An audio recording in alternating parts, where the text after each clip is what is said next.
Halo Bang Bro, di India sapi lebih berharga daripada wanita. India merupakan salah satu negara sangat menarik, tetapi juga sangat aneh. Bagaimana tidak, India memiliki sistem kasta yang unik di dalamnya, serta sangat berkaitan dengan tradisi keagamaan.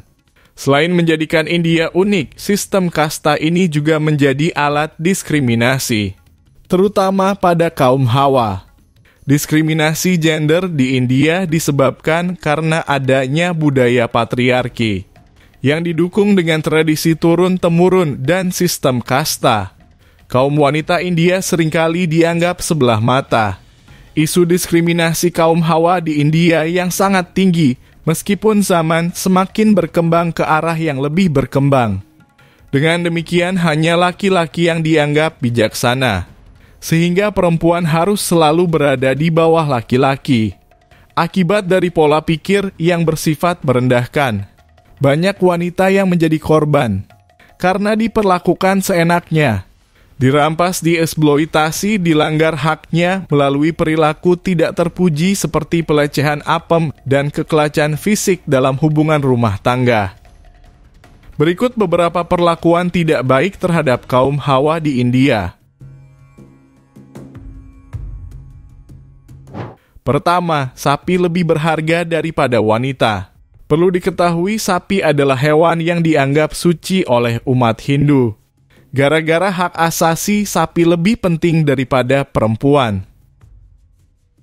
Tingkat kejahatan terhadap kaum Hawa di India selalu tinggi. Sebuah statistik menunjukkan setiap 15 menit sekali dilaporkan terjadi pamerkausan di India. Kasus pamerkausan sering diproses bertahun-tahun lamanya di pengadilan sebelum tertuduh dijatuhi hukuman. Tapi ketika seekor sapi disembelih, kelompok ekstremis Hindu akan langsung mendatangi dan berusaha memukul hingga koit kepada sang pelaku. Hampir 12 orang koit dalam 2 tahun terakhir di India. Karena persoalan sapi, baik mengambil susunya atau mengonsumsi dagingnya. Para korban umumnya koit setelah habis dihajar, ditendang, dan diserang oleh kelompok Hindu garis keras yang terhasut kabar burung. Kehidupan pahit janda. Setiap kota di India punya keunikan masing-masing. Mungkin salah satunya adalah Vrindavan, yang mendapat predikat kota janda. Menurut ajaran Hindu, seorang janda tidak diperbolehkan menikah lagi dan diwajibkan untuk tinggal di rumah. Sang janda pun diharuskan mengenakan pakaian warna putih yang menjadi simbol duka atas kepergian sang suami. Ketika seorang wanita ditinggal matai oleh suaminya, dianggap telah kehilangan makna untuk hidup. Bahkan prosesi pemakaman India konservatif yang bernama Sati menyarankan para janda untuk koit dan menyusul suaminya di alam sana. Bagi yang menolak, seorang janda akan dikucilkan oleh keluarga dan kehilangan hak untuk berpartisipasi dalam kegiatan agama. Oleh sebab itu, tidak sedikit yang pergi dari rumah. Kota Vrindavan pun menjadi tempat pelarian para janda di India selain Varanasi, yang disebut sebagai kota paling suci di India. Di kalangan masyarakat Hindu, Vrindavan juga dipercaya sebagai tempat masa kecil Dewa Krishna yang dianggap suci. Sejumlah LSM hingga pemerintah India memang menjadikan Vrindavan sebagai rumah para janda. Hal itu dibuktikan lewat sejumlah rumah bernama Vidwa Ashram, yang khusus disiapkan untuk menampung para janda. Tak sedikit janda yang berziarah dan tinggal di Vrindavan hingga akhir hidupnya. Di Vrindavan, para janda memang diperlakukan baik oleh para janda yang tergabung di dalam komunitas. Setidaknya ada sekitar 20.000 janda yang tinggal di perindapan. Sehari-harinya para janda biasa bangun pagi dan melakukan ibadah. Dan ada juga yang pergi ke sungai Yamuna untuk mandi dan melakukan aktivitas ibadah lainnya. Contohnya seperti Gayatri yang tinggal di komunitas Merasa Bagini. Para janda pun merasa nyaman dan terbantu ketika bertemu dengan wanita lain yang senasib. Persaudaraan dan persamaan nasib itulah yang membantu para janda untuk hidup di Vrindavan hingga akhir hayatnya. 1 dari 10 gadis di India tak mampu beli pembalut. Datang bulan atau menstruasi masih menjadi masalah serius di India. Para perempuan yang mengalami datang bulan masih dikucilkan dan ditempatkan di sebuah tempat khusus mirip pondok. Kemiskinan juga telah membuat perempuan sulit mendapatkan produk higienis untuk mengatasi datang bulan. Para pelajar selama ini mendapatkan pasokan pembalut dari sekolah. Mereka mendapat 10 paket pembalut setiap bulan. Namun karena sekolah tutup akibat pandemi kala itu, pasokan pembalut pun terhenti dan para pelajar perempuan tak bisa mendapatkan pembalut gratis.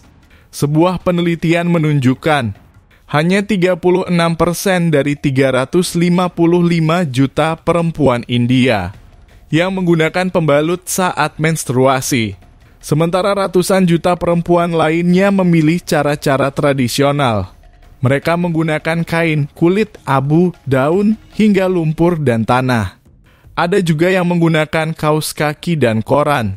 Semuanya bahan-bahan berbahaya untuk Miss V. Saat ini harga pembalut di India sudah cukup murah dan sudah turun harga setelah adanya kebijakan pemotongan pajak. Untuk pembalut berukuran kecil dijual seharga Rp7 atau sama dengan Rp1.000. Lalu untuk pembalut berukuran besar satunya mencapai Rp10 atau Rp2.000. Harga itu jauh lebih murah jika dibandingkan harga pembalut di Eropa bahkan Indonesia. Meski begitu, ketabuhan dan kemiskinan membuat perempuan di India masih jarang menggunakan pembalut dan memilih cara tradisional untuk mengatasi siklus bulanan para gadis di India. Jika Anda ada niatan untuk berkunjung ke India, maka berhati-hatilah terutama bagi kaum perempuan.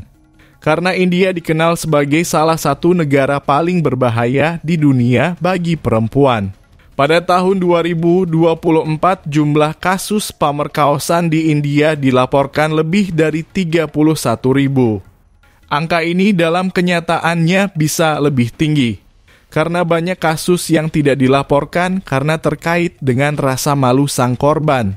Sepertinya ini agak mirip dengan kasus Agus Buntung. Menurut data yang dikeluarkan oleh Times Now pada 16 Oktober 2024, dan inilah 10 kawasan bagian yang tidak aman bagi kaum perempuan. Bagian Madhya Pradesh, bagian paling tidak aman bagi perempuan di India.